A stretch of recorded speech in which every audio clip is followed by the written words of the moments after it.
نحمدہ و نصلی علی رسول الکریم اما بعد اعوذ باللہ من الشیطان الرجیم بسم اللہ الرحمن الرحیم هم الذین یقولون لا تنفقوا علی من عند رسول اللہ حتی ينفضوا وللہ خزائن السماوات والارض ولکن المنافقین لا یفقہون یقولون لئن رجعنا إلى المدينة ليخرجن الأعز منها الأذل ولله العزة ولرسوله وللمؤمنين ولكن المنافقين لا يعلمون۔ ابھی آپ نے سورہ منافقون کی آیت 7 اور 8 کی تلاوت سماعت فرمائی۔ ان آیتوں کا ترجمہ اور تفسیر اس طرح ہے،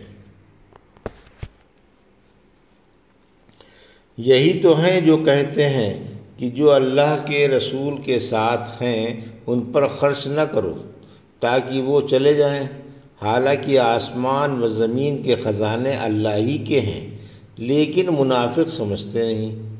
یہ کہہ رہے ہیں کہ اگر اب کے واپس مدینہ جائیں گے تو عزت والا مدینے سے ذلیل کو نکال باہر کرے گا، حالانکہ عزت اللہ ہی کے لیے ہے اور اس کے رسول کے لیے ہے اور ایمان والوں کے لیے ہے، لیکن منافق بے علم ہیں۔ یہ تھا ترجمہ سورہ منافقون کی آیت 7 اور 8 کا تفسیر۔ آیت 7 اور 8 احادیث و آثار سے ثابت ہے کہ یہ سب کچھ عبداللہ بن ابی کے بارے میں اترا ہے۔ عبداللہ بن ابی احد سے پہلے قوم میں شریف سمجھا جاتا تھا، لوگوں میں اس کی اچھی خاصی عزت تھی۔ جب رحمت عالم صلی اللہ علیہ وسلم ممبر پر جمعے کے دن خطبے کے لیے رونق افروز ہوتے تو عبداللہ کھڑے ہو کر کہتا، لوگو تم میں یہ اللہ کے رسول موجود ہیں، اللہ نے آپ کی مبارک شخصیت سے تمہاری عزت افزائی فرما کر تمہیں سر بلند فرمایا، تم بڑے خوش قسمت ہو کہ رسول اللہ صلی اللہ علیہ وسلم تم میں تشریف فرما ہے۔ اب تمہارا فرض ہے کہ آپ کی مقدور بھر مدد کرو، آپ کا احترام بجا لاؤ، آپ کی بات سنو اور مانو۔ تو یہ کہہ کر بیٹھ جایا کرتا تھا۔ احد کے دن اس نے ایک انتہائی بری حرکت کی، میدان جنگ سے 1/3 لشکر لے کر بھاگ آیا۔ پھر جب مسلمان غزوہ احد سے فارغ ہو کر خیر و عافیت سے مدینہ منورہ آئے اور جمعہ آیا اور رحمت عالم صلی اللہ علیہ وسلم ممبر پر جلوہ افروز ہوئے تو یہ منافق حسب دستور کھڑا ہوا اور کچھ کہنا ہی چاہتا تھا کہ مسلمانوں نے اس کا دامن پکڑ کر اور یہ کہہ کر بٹھا دیا کہ بے ایمان تو اس بات کا اہل نہیں ہے کہ زبان سے جو جی میں آئے کہہ گزرے۔ مسلمانوں کو ذلیل کرنے کے لیے میدان احد سے 1/3 لشکر بھگا لایا، اب کس منہ سے ہمیں آپ کی تعظیم و تکریم کی نصیحت کرتا ہے؟ آخر یہ ناراض ہو کر غصے میں بھر کر یہ کہتا ہوا گردنیں پھاندتا ہوا چلا گیا کہ میں کوئی برے کام کے لیے تو کھڑا نہیں ہوا تھا، میں تو آپ کی تحریک کو مضبوط بنانے کے لیے ہی کھڑا ہوا کرتا تھا۔ مسجد کے دروازے پر چند انصاریوں نے جو اس کو غضبناک دیکھا تو پوچھا، کیا بات ہے؟ ارے کہاں جا رہے ہو؟ کہنے لگا، میں تو آپ کی تحریک کے جمانے کے لیے کھڑا ہوا تھا، مجھ کو آپ کے چند صحابہ نے ڈانٹ کر اور میرا دامن کھینچ کر بٹھا دیا جیسے میں کوئی بری بات کہتا ہوں، حالانکہ میں صرف آپ کی حمایت ہی کے لیے کھڑا ہوا تھا۔ انصار بولے، خیر جو کچھ ہوا سو ہوا، اب تو مسجد میں رسول اللہ صلی اللہ علیہ وسلم پاس چل، ہم آپ سے تیرے لیے استغفار کی درخواست کریں گے، آپ تیرے لیے استغفار فرما دیں گے۔ بولا، مجھے استغفار کی ضرورت نہیں۔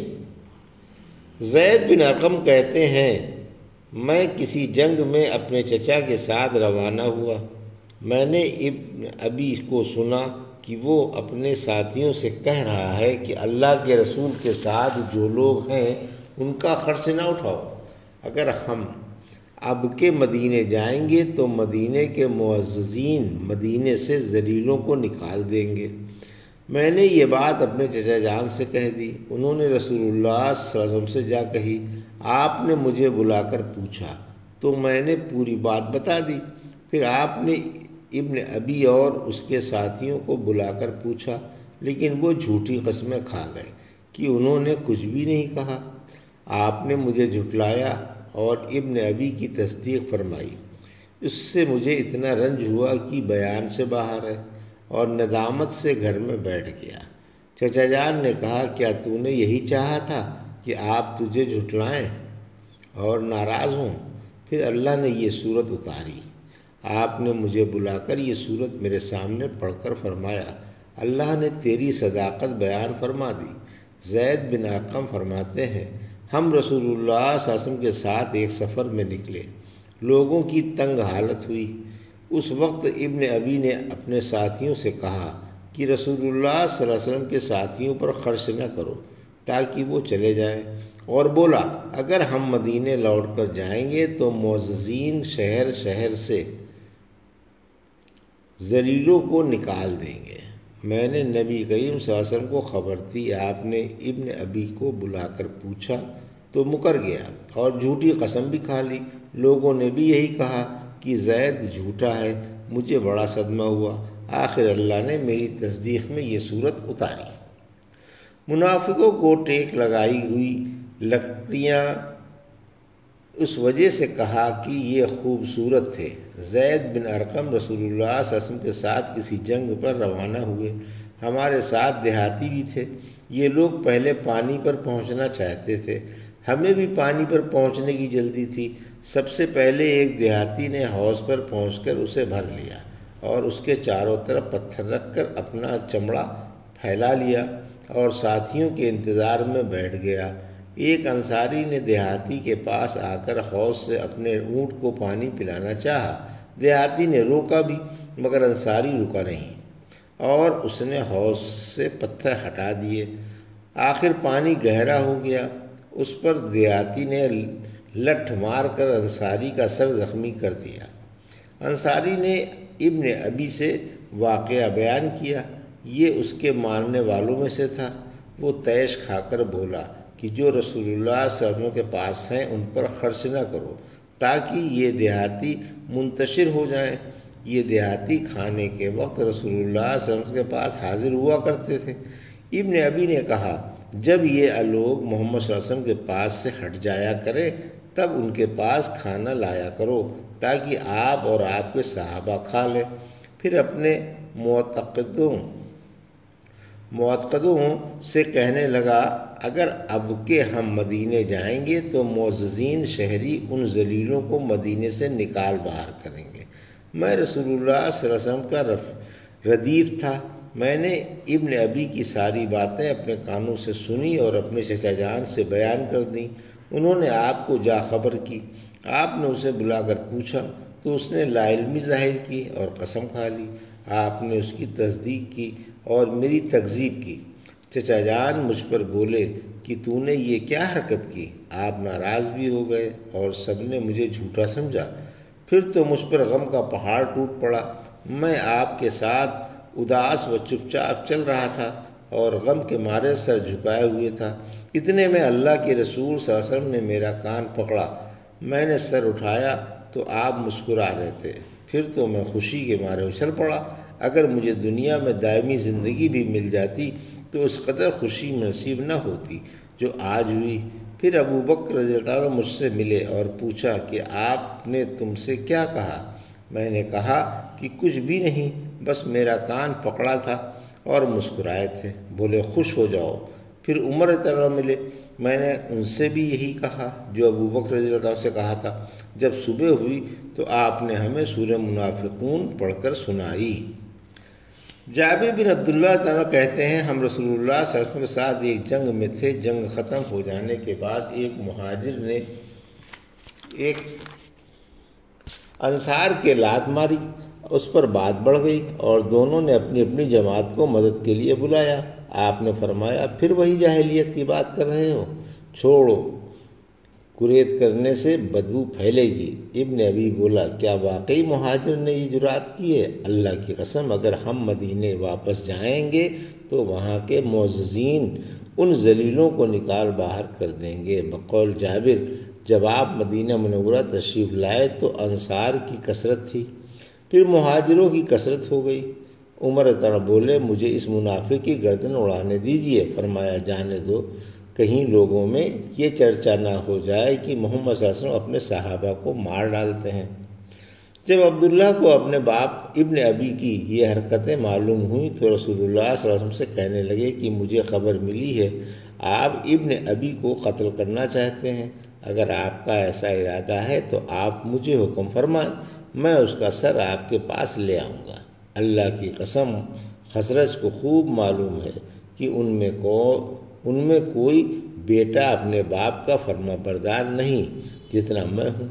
مجھے ڈر ہے کہ آپ کسی غیر کو اس کے سر لانے کا حکم فرمائیں اور میرا دل اپنے باپ کے قاتل کو چلتا پھرتا گوارا نہ کرے، پھر میں کافر کے بدلے میں ایک مومن کو مار ڈالوں اور جہنم کا مستحق بن جاؤں۔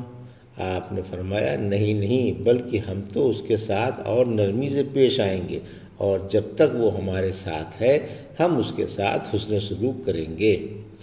جب رسول اللہ صلی اللہ علیہ وسلم میں اپنے لشکر کے مدینہ پہنچے تو ابن ابی کے فرزند عبداللہ ننگی تلوار سونت کر مدینے کے دروازے پر کھڑے تھے۔ لوگ ان کے سامنے سے گزرنے لگے۔ جب ان کے باپ ابن ابی نے گزرنا چاہا تو انہوں نے للکارا کہ خبردار، باہر ہی رہو، مدینے میں نہ جاؤ۔ بولا، نالائق، کیا بات ہے، مجھے کیوں روکتا ہے؟ فرمایا، اللہ کی قسم، تم کو مدینے میں داخل نہیں ہونے دوں گا جب تک اللہ کے رسول صلی اللہ علیہ وسلم سے اجازت نہ مل جائے۔ آپ ہی عزت والے ہیں اور تم ذلیل ہو۔ آپ لشکر کے آخری حصے میں چلا کرتے تھے۔ یہ رک کر کھڑا ہو گیا، اتنے میں آپ بھی تشریف لے آئے۔ ابن ابی نے آپ سے بیٹے کی شکایت کی۔ اس محب رسول نے کہا، یا رسول اللہ، جب تک آپ اجازت نہ دیں میں انہیں مدینے میں گھسنے نہ دوں گا۔ آخرکار آپ نے اجازت دے دی، تب اس محب رسول نے اپنے باپ کو مدینے میں داخل ہونے دیا۔ یہ تھا سورہ منافقون کی آیت 7 اور 8 کا ترجمہ اور تفسیر جو بھی آپ نے سماعت فرمائی۔ بارک اللہ لی و لکم فی القرآن ونفعنی وایاکم بہذا الذکر الحکیم۔